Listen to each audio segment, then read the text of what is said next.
गोंयचो आदलो उपमुख्यमंत्री आणि भौशीक बांदकाम मंत्री सुदीन ढवळीकरान भाजपाचो सांवड्डेचो उमेदवार गणेश गांवकाराचेर SIT संदर्भात आरोप केल्लो।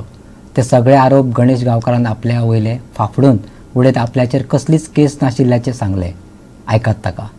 मुद्दाम आपोवपाचो विशय म्हणल्यार आमचे गोंय राज्याचे आदले डेप्युटी CM कितलेशेच वर्सां PWD मिनिस्ट्री चलयल्ले माननीय सुदीन ढवळीकर हेणी सांवड्डेच्या उमेदवारा बद्दल काल एक स्टेटमेंट केला की तो SIT नास मरे, तो SIT नास मरे म्हणून। हांव ताका सांगपाक सोदतां गणेश गांवकार SITन ना, SITची केस गणेश गांवकाराचेर ना।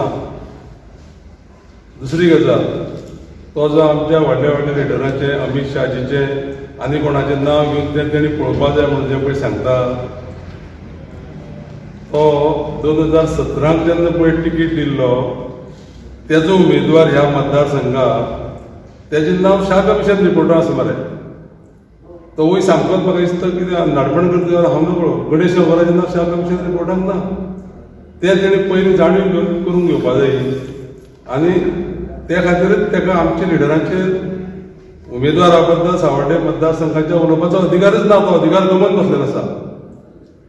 तुमकां सगळ्यांक सांगपाक सोदता आनी ह्या माध्यमांतल्यान पर्टिक्युलरली हांव सांगपाक सोदता, सुदीन ढवळीकरान जेन्ना जेन्ना पळय PWDची मिनिस्ट्री घेतली ती BJPच्या लिडरशिपी अंडरच BJP बरोबर रावनूच ताका मेळ्ळी आसा, तेणी तें भोगलेलें आसा पळय। आनी अन्याय जो पळय तेणी केला न्ही, हांव केन्ना उलयना तेजेर, कित्याक म्हाका तेजे बद्दल खूब रिस्पेक्ट आसलेलो म्हण हांव उलयतालो। काल तो ज्या पद्दतीन पळय उलयता न्ही त्या खातीर मुद्दाम सांगचें पडलें। अरे खंयचे तरी वेस्ट बेंगॉलच्या पार्टी कडेन हाका युती करची पडली मरे। कित्याक लागून युती करची पडली ताका हांगा?